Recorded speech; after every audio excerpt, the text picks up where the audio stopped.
Cinderella. Once upon a time, there was a kind girl named Cinderella. All of the animals loved her, especially two mice named Gus and Jack. They'd do anything for the girl they called Cinderella. Cinderella lived with her stepmother and her two stepsisters, Anastasia and Drizella. They were very mean to Cinderella, making her work all day, cleaning, sewing, and cooking. She tried her best to make them happy.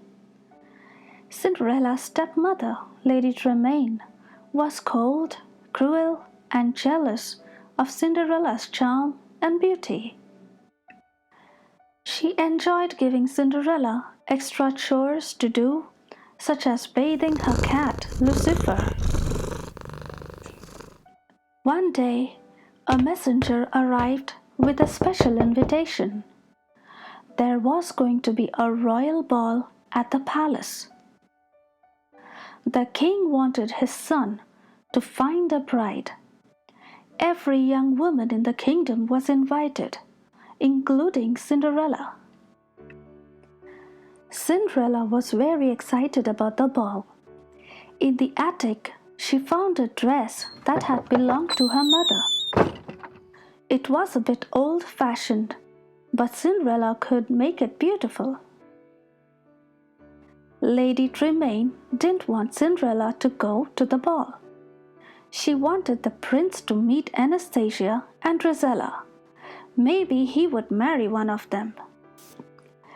Lady Tremaine kept Cinderella busy with chores that would take her all night to finish. While Cinderella was working, the mice and the birds fixed her dress. They added ribbons and beads that the two stepsisters had thrown away. Working together, the animals turned a simple dress into a fabulous gown. Cinderella was overjoyed when she saw the dress. Now she could go to the ball. "Oh, thank you so much," Cinderella said to Gus, Jack, and the birds.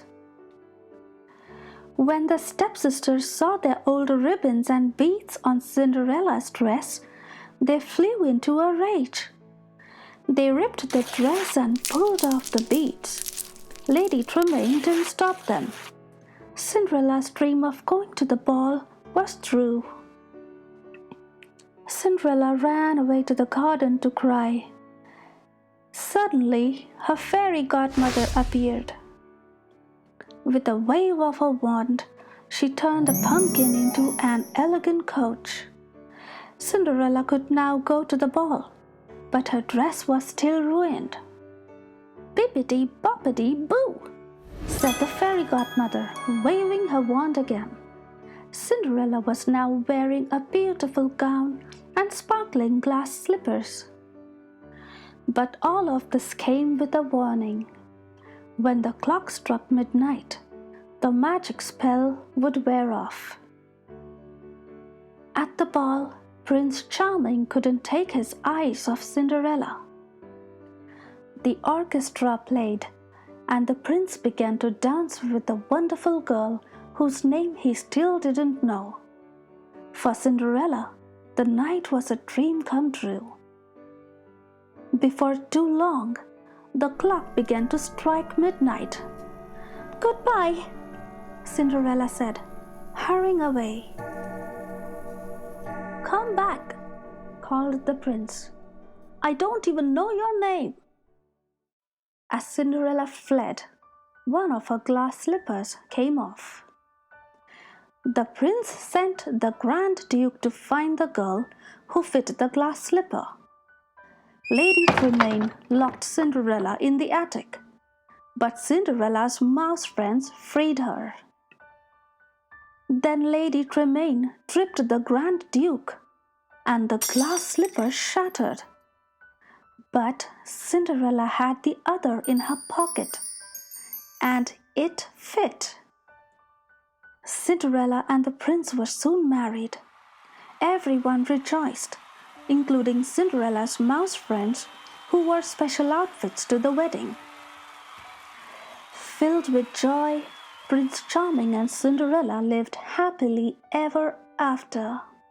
The moral of the story is always be honest and be kind.